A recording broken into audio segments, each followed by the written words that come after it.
Your Excellency, as the Director in my ministry, Mr. Dama, has already introduced us, we are here with a very, very strong team under the platform of the National Good Governance Tour to physically visit development projects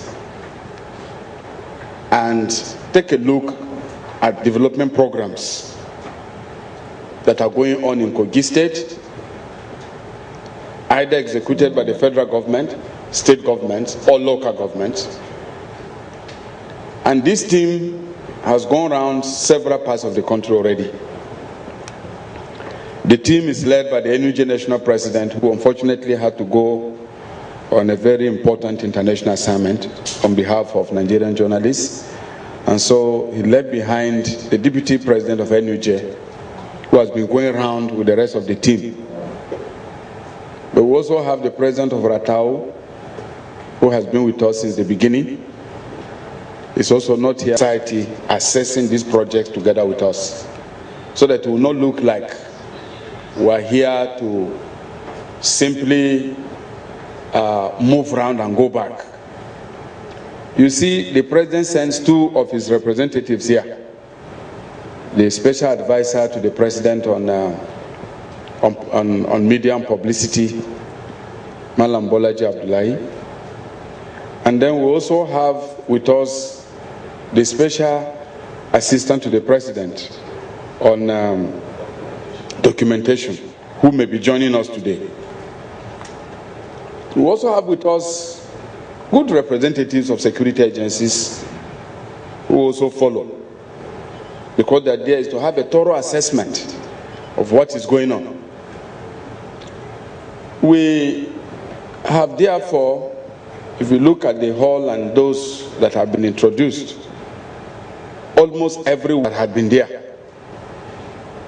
During the tenure of my elder and former colleague, Professor Jerry Ghana, in 2001, he organized a national media tour to visit projects of governments across the country. That time I was a Commissioner for Information in Nasarawa State. Now, the idea of the media tour of 2001 was because about 3 years or 2 after the civilian or democratic system took off, there was a lot of criticism that the soldiers were better than politicians. Nothing was going on, that there was no development going on. So Professor Ghana then decided that because, politics by nature is different from military rule, it involves arguments between people who are seeking power. So most of the time, when you hear politicians condemning those in government, it does not mean that no work is going on. You have to look deeper to see. Because the purpose of the opposition is to make those in government look so bad that they will be the alternative next time. That's how it works. It's like a football game. That's how it works. So when you have a player sitting on the bench and another one is playing, sometimes the selfish prayer of the player on the bench is that he will have an opportunity to touch the ball. So what happens in a democracy is that because power by nature is competed for, the opposition and the incumbents are always in a vicious debate of alternatives, of policies, criticism, sometimes fair, sometimes not. And in the course of that debate, if you are not careful, you will mistake that to mean that there is no development. So we decided in 2001 to visit projects and compare in 2 years what had democracy done and what had military rule done for all the other years. And when we went around the country, it was very, very clear that, like Chief Awolowo said, that the worst form of democratic government is better than the best form of military rule, which is a fact. So we went around, we saw that developments were going on. Schools were being built, roads were being constructed, hospitals were being built, new universities were being introduced in many states in the north. State universities usually were something that we used to see only in the south. But if you look at what has happened between 1999 and now, almost every state in northern Nigeria has a state university. So we saw that a lot of developments were going on, even as we politicians run ourselves down. And we were worried because you look at this country, when people fail elections, they go and instigate the military to take power. So we decided to put the record straight. We went round and the comparisons went quiet. Now between then and now, I didn't know then that we would still, when I assumed duties in the Federal Ministry of Information, I decided that there is a need to have an inbuilt system of study tours to our various states to see what is going on. And for this to happen, it shouldn't just be a federal affair. It should be something that we have mutually agreed on to do. So when we designed this program in partnership with the Ministry of National Planning and the Office of the Special Advisor to the President on Performance Monitoring, we now decided to table it before the Federal Executive Council. And the President then directed there was a need for us to partner with state governments, so we then submitted the proposal to the National Economic Council, where all the 36 governors endorsed. Because we all found it's important to take away discussion on the pages of newspapers from politicians abusing each other to discussing what is being done to meet the needs and aspirations of ordinary people. We noticed that in the last couple of years, if you open a newspaper, maybe out of 3 stories on the front page, you will see the same people who have been making news in the last 30 years.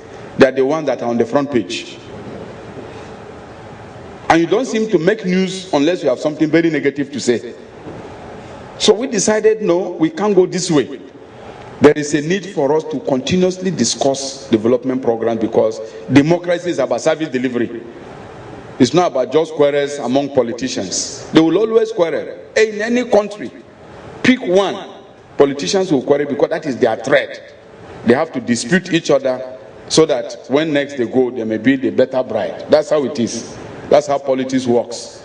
But in between this, we can cooperate also to show what we are doing that is positive on a non-partisan basis.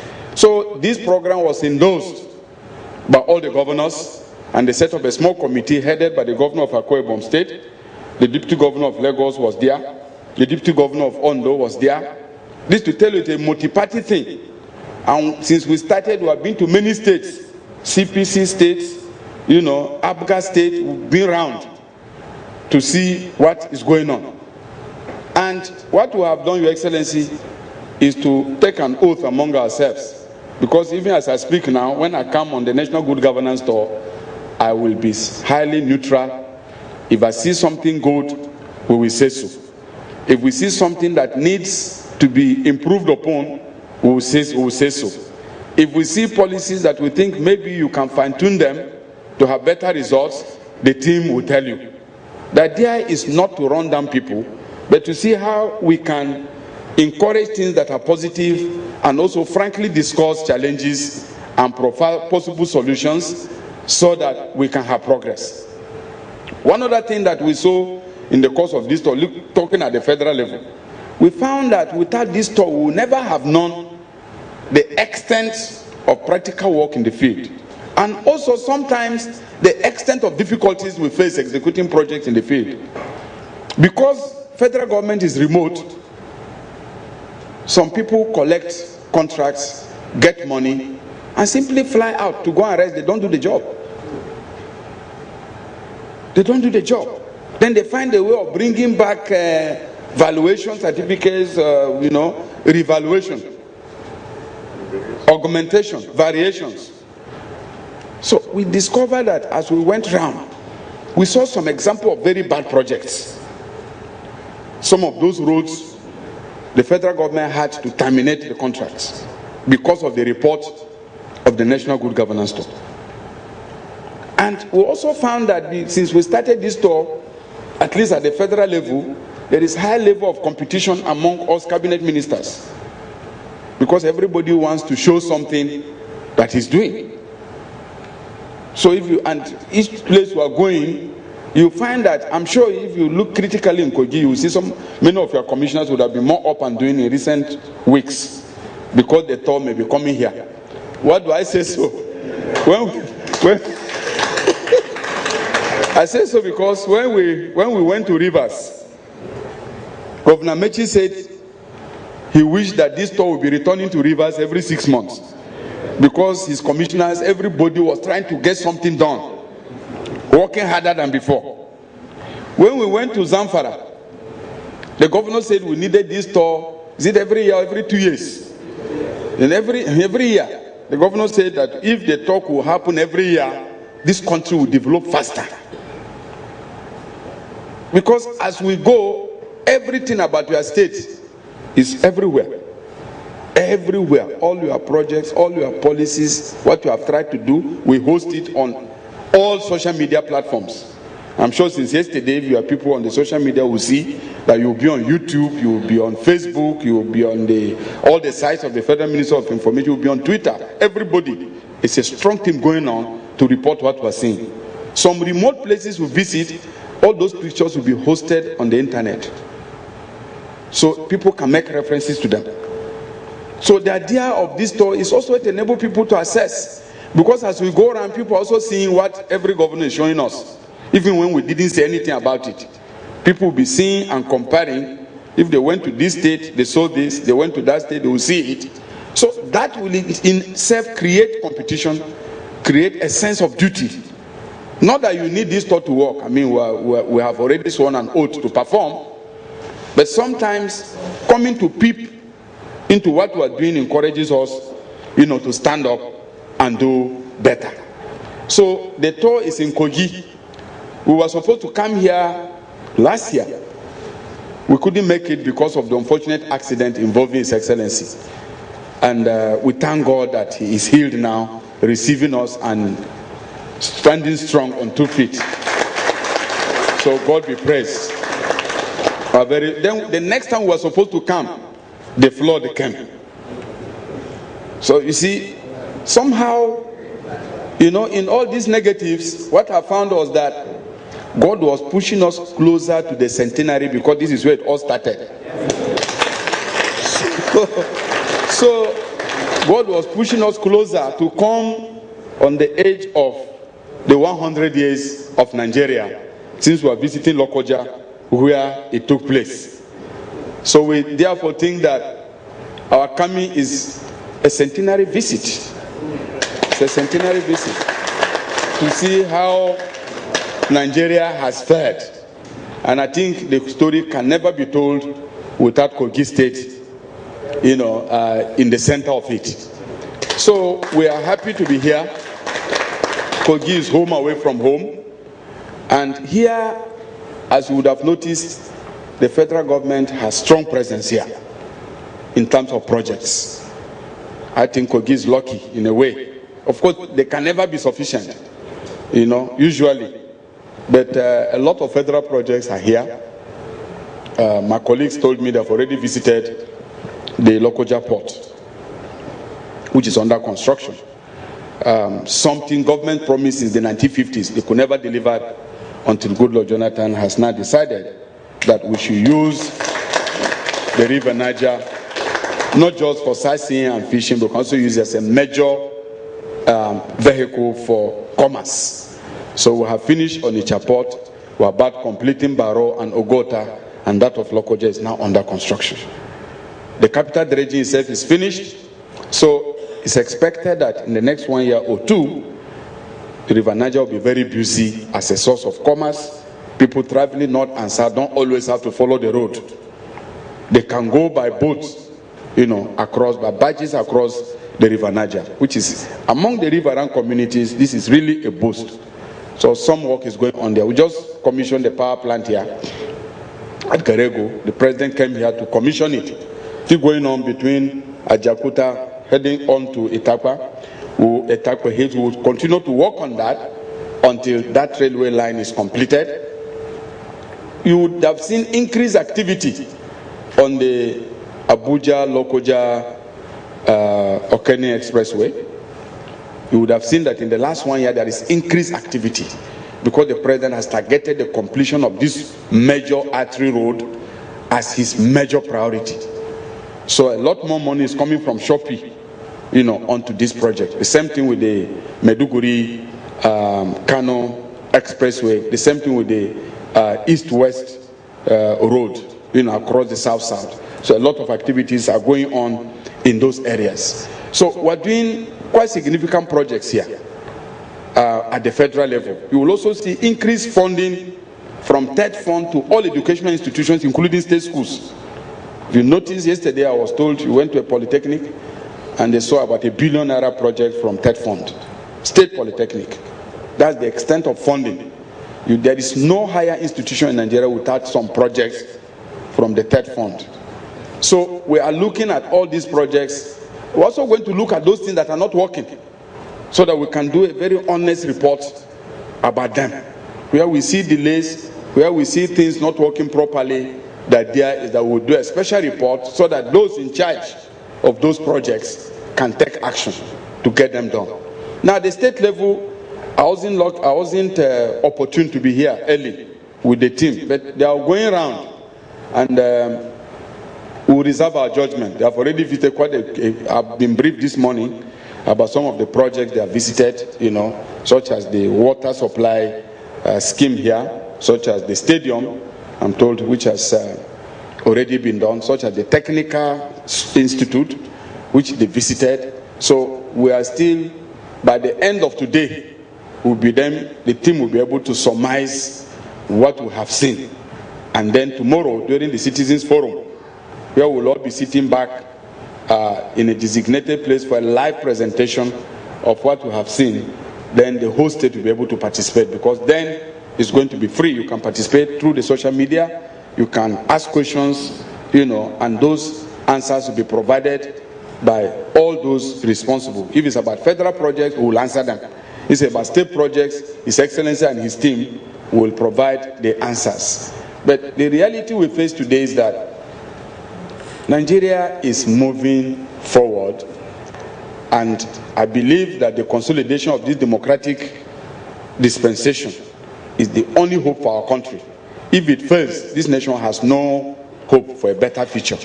We have tried all those forms of government, they didn't deliver. They didn't deliver. So we must do something now to make this democracy work. That's why we're taking this strenuous effort to visit, to show, to prove to people what is going on, and to verify that people are really doing their jobs as they should. This way, I believe we can all encourage ourselves to do better. One thing about politics is that if you are truly a professional politician, your conscience will not allow you, when you have gone around to seek for votes, to talk to people. You are under permanent burden of conscience to want to do something. So that's the difference between democracy and other forms of government. So I believe in this dispensation, people will see gradually, maybe in another 2-3 elections, when we keep moving, you will see that the cumulative impact we have made will be different. Whether it's in power, we are getting it right now. Cement, look at what democracy has done. Today, Nigeria has now become a net exporter of cement. We were importing cement before. We are now exporting. In the last 3 years, we are now exporting. And we can't speak about cement without Kogi being at the center of it. So most of the time, it is not how much money comes out of the budget. Any government that is thinking that it will develop its own country from an annual budget in this era is lost. So today, development follows policies. Policy driven. That's what we saw in East Asia. Policies. That's what you saw in Chile. That's what we're seeing in Brazil. It is policies that will encourage the citizens, investors to join government, to turn deficits into opportunities. Before now, we used to lament we don't have enough power. What do? Government will build additional 1 power plant, maybe in 10 years. And you can never cope with it. So if you have money to generate power, you couldn't do so, because the laws forbid you. Policy disempowered you from doing so. But today, if you look at what the president is doing and many governors, we are trying to design policies, use our brains, use our creativity to design policies that will turn the deficits we have been debating since the 60s into opportunities for investment. If you look at China since 1978, just 35 years of new policy direction, China has overtaken the former Soviet Union, old Britain, old France, old Germany, old Japan. It's now the number 2 economy in the world. In 35 years of policy change. That is the difference. Much of the money that is developing China came from investors from around the world. So what Nigeria is doing at this moment is to create that kind of environment through the policies of the transformation agenda. So power now, in the next couple of years, it's not government that will be busy about power. It's the private sector that will be building additional power plants because now they can sell power and make money. And it is better that somebody takes the responsibility of generating power and selling to you, who is an investor running a barbing shop or running a factory, than for you yourself to be running in between the focus of managing your enterprise by generating your own power through generators that pollute your environment. So, and that power will be much more cheaper. So what we are doing now is to change the environment. If you see telecoms now, rather than all of us running to Nitel every day, in those days, you will go, because Nitel was the only one supplying telephone lines, you will go there and say the officers are busy. Even when your online is disconnected, you will have to induce somebody to come and connect it, because there are many applications waiting for attention. Now, people are begging you, please come and buy our SIM card. Please come. So that stress is all gone. So this is how it is. So we're changing the story for power. Changing the story in telecom has changed. In cement it has changed. In railways changing. Private people will be building.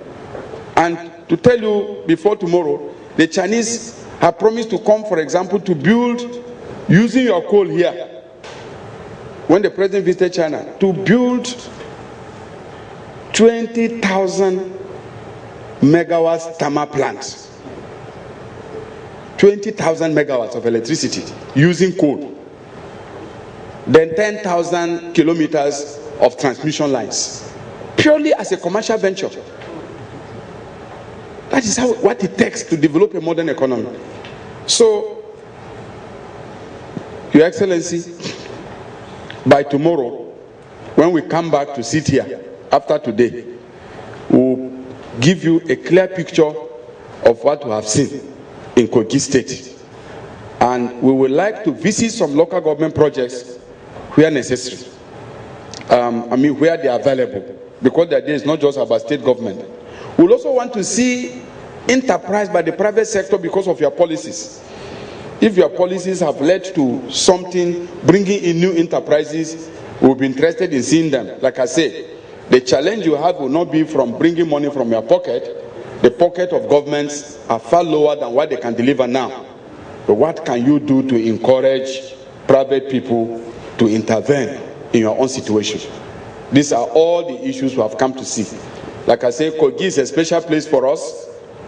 We have seen that you are so close to Abuja, and all the opportunities that come with Abuja, they will touch off here on Kogi State. And with the captain at the saddle, I'm sure that the ship is going well. I thank you very much for your attention. And friend, our very august visitor in the month of November, the Honorable Minister of Information and Supervising Minister of the Ministry of Defense and team leader of the National Good Governance Tour. And I'm talking of Comrade Labaran Mako.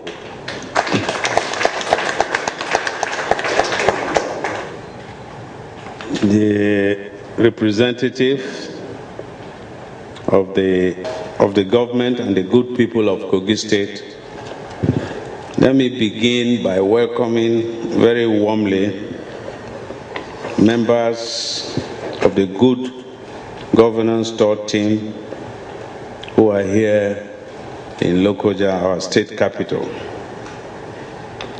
Kogi State is a state which we call the confluence of resources. We pride ourselves as having an abundance of many types of resources, which of course gives room for opportunities for all and sundry. Of course, it will interest you to know that Kogi has very large deposits of coal, limestone, iron ore, and the finest grade of clean coal in Nigeria. And as the Honorable Minister said, Kogi State is now the cement capital of Africa by virtue of Obajana. We are looking forward to becoming the power capital of Nigeria when Geregu 3 is commissioned in the coming years. Yes. I'm pleased that this good governance visit has finally eventuated after several postponements on the side of the federal government or Kogi State government due to just causes, which of course some of which the Honorable Minister has outlined. But these things happen at God's own time. And I'm glad, of course, finally the good governance train has moved to Kogi State. Given what has been accomplished so far during this visit by your team, in collaboration with the State Committee on Good Governance, the wait has been well worth it. The planning was well done and the implementation so far has been good. So I understand the team did not get back until about 9:30 p.m. last night, inspecting some of the projects, even at nightfall. And I commend the effort of the team for their commitment and resilience. The good governance visit undertaken to showcase the various development projects of both the federal government and the state government could not have come at a better time, when the electorate have duly been asking pertinent questions on the performance of government, both at the federal and the state level. Of course, in a democracy, it is right for the people to inquire and follow very keenly the progress of government in the emancipation of the people through projects, both infrastructural, social, and otherwise, as has been made as part of our election promises to the people. I'm exceedingly pleased that the Federal Ministry of Information, under your able leadership, has organized this good governance visit around the country. I'm informed that you have so far visited 20 states, and now Kogi makes it 21.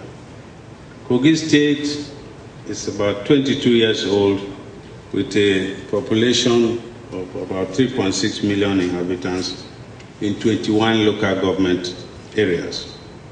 Our location is strategic, is unique, and is significant in Nigeria.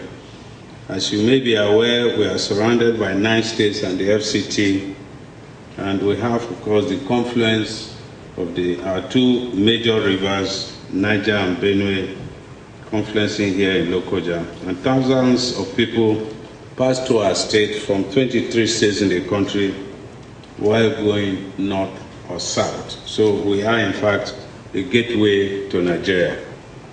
Talking about gateway between north and south of Nigeria evokes the memory of our colonial government in Nigeria and the very essence of our celebration of the 60th anniversary of our great country. That is the coming into being of our country, Nigeria.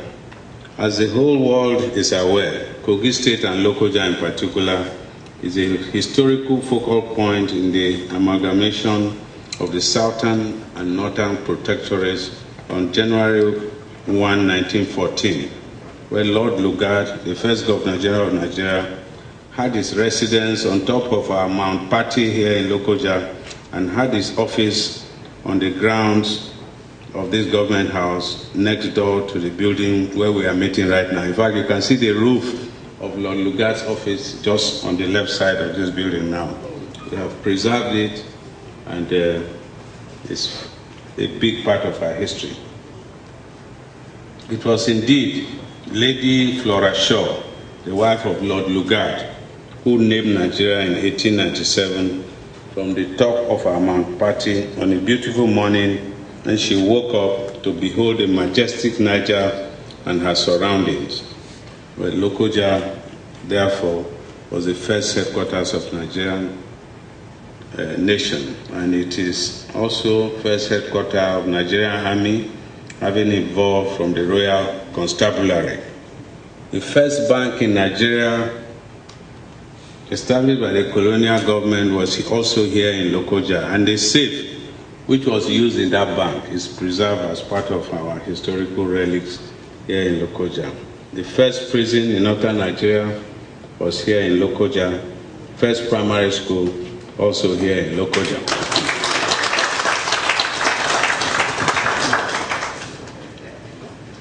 I will not bore you with history, but we are right now sitting on top of the history of Nigeria here in Lokoja. I know you have been very busy during your tour, but I know I'm saying this so that you can come back in a more relaxed time to savor some of these historical monuments which we have here in Nigeria. I understand that a total of 35 projects have been selected out of several projects completed or being executed by both the federal and the state governments in our state for inspection during the Good Governance Tour. They cover a cross-section of projects traversing infrastructure, economy, education, health, social and other developments. And as your team has visibly noticed and commented upon, our project in Kogi State have been carefully undertaken to effectively key into the transformation agenda of Mr. President Dr. Goodluck Ebele Jonathan. Our own transformation agenda in Kogi State is in line with the transformation agenda of the federal government. And we have 4 cardinal focal priorities: good governance, capacity development in education and health, agriculture, and infrastructure.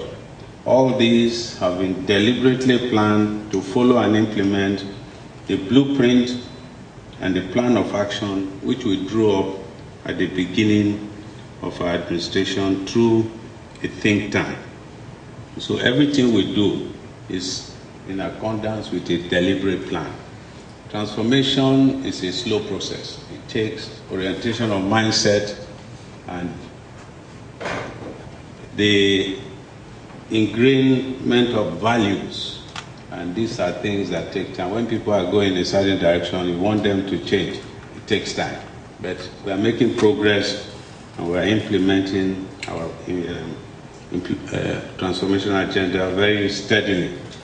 We are proud to inform you, as has been ascertained so far by your team during their inspection in the past 2 days, that none of our projects are a makeshift belief to deceive the public or hastily put in place to divert anybody's attention or score cheap publicity stunts.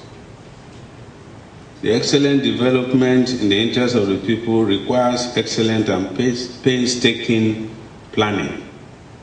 With all glory to God for what we have been able to accomplish in our 20 months in office, we have intentionally decided not to make noise, but to allow the projects at the end of the day to speak for themselves. Some of the projects and some of these ideas we are implementing will start showing very well during our 3rd year in office and towards the ends of our administration. As is evident in some of the projects already inspected, we have also embarked upon the principle of continuity to complete all ongoing projects inherited from my predecessor. These include the Conference Stadium, the Phase 2 of the State Secretarial Complex, the Conference Beach Hotel, and some of the roles which we have dualized. We believe that government is a continuum. Continuity is important for our people to derive benefit. This was a deliberate policy we made when we came in, and many people are now seeing the results of the wisdom. My administration has also implemented a very forceful youth empowerment program, creating jobs for our youth, and creatively engaging all our youth who daily roam the streets for employment opportunities. This has given equal opportunities to many of our citizens and is helping also to unite our state. The program is called Yard for Kogi and has to date trained about 5,000 youths in various entrepreneurial skills that engage all of them and make them potentially able to employ their own labor. In addition, Kogi State in recent time has been witnessing an influx of foreign and domestic investors due to the enabling environment we have created and instilled as fundamental to socio-economic transformation of the state. This enabling environment and security are important for investment, and we are doing this deliberately to be able to actualize some of the potentials of the solid mineral and resources that we have in the state.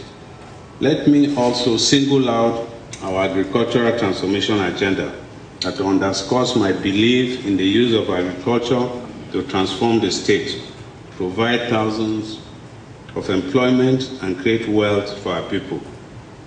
Your team has visited and seen our value chain investments in rice, in soya bean and cassava at our staple crop processing zone at Alape in Kababunolo. Can feed our teeming population without spending billions of foreign exchange to import food. Very soon, when our efforts begin to yield fruitful dividends, the die-hard trees and cynics of our administration will recoil into their shells in nail-biting dispositions.